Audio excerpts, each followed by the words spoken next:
முருகனின் அறுபடை வீடுகளில் 5ஆம் படை வீடான திருத்தணியில் அமைந்துள்ள அருள்மிகு சுப்பிரமணிய சுவாமி திருக்கோயிலை பற்றி அறிந்து கொள்வோமா? ஸ்தல வரலாறு.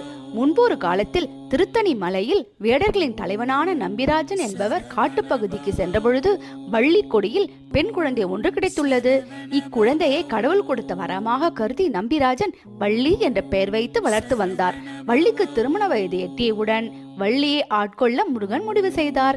இதனை அடுத்து முதியவர் வேடத்தில் வந்து வள்ளியிடம் திருவிளையாடலையும் தொடங்கினார். முருகருக்கு உதவியாக அவரது அண்ணன் விநாயகர் யானை உருவம் எடுத்து காட்டுப்பகுதியில் வள்ளியை துரத்தி சென்றார்.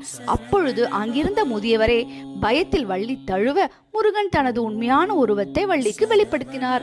அப்பொழுது வள்ளியும் முருகன் மீது காதல் வயப்பட இருவருக்கும் தேவர்களின் ஆசையுடன் திருமணமும் நடந்தேறியது. முருகன் தேவர்களை அச்சுறுத்த வந்த சூரனை வதம் செய்த பிறகு சினம் தணிந்து காட்சியளித்ததால் திருத்தணிகை மலை என அழைக்கப்பட்டது. நாளடைவில் இந்த பெயர் மருவி தற்பொழுது திருத்தணியாக அழைக்கப்படுகிறது. சூரனோடு போரிட்ட பிறகு இங்கு வந்ததால் போரிட்டதன் அடையாளமாக இத்தலத்து மூலவரின் நெஞ்சில் பள்ளம் இப்பொழுதும் உள்ளது. முருகனை வழிபட்ட இந்திரனால் உருவாக்கப்பட்ட கல்கார தீர்த்தம் மலையில் உள்ளது. இத்தலத்திற்கு குன்றுதோராடல் என்ற சிறப்பு பெயரும் உண்டு. இக்கோவிலில் இருக்கும் முருகருக்கு வேல் இருக்காது.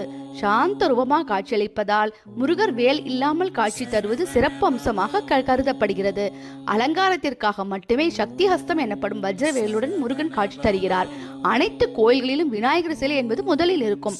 ஆனால் இங்கு மட்டும் விநாயகர் கடைசியாக பக்தர்களுக்கு ஆபத் சகாய் விநாயகர் என்ற பெயரில் காட்சியளிக்கிறார். திருத்தணியில் வருடத்திரி நாட்களை குறிக்கும் வகையில் 365 படிகள் கொண்டதாக இக்கோவில் அமைந்துள்ளது.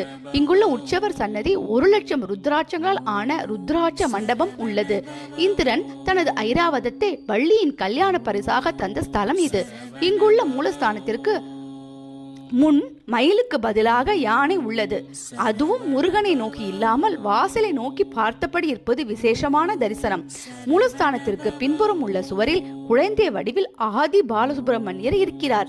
கைகளில் அச்சர மாலை கமண்டலத்துடன் இருக்கும் இந்த முருகனுக்கு மார்கழி திருவாதிரையில் வெந்நீரால் அபிஷேகம் நடக்கிறது. இந்த தலத்தில் 4 நாய் வாகனங்களுடன் உள்ள பைரவரையும் தரிசிக்கலாம். இவை 4 வேதங்களாக கருதப்படுகின்றன. இங்கு பங்குனி உத்திரம், கந்த சஷ்டி, தைப்பூசம், திருக்கார்த்திகை, பிரம்மோற்சவம் போன்ற பெரிய விழாக்கள் ஆண்டுதோறும் கொண்டாடப்படுகின்றன. இக்கோவில் காலை 6 மணி முதல் இரவு 8:40 மணி வரை திறந்திருக்கும்.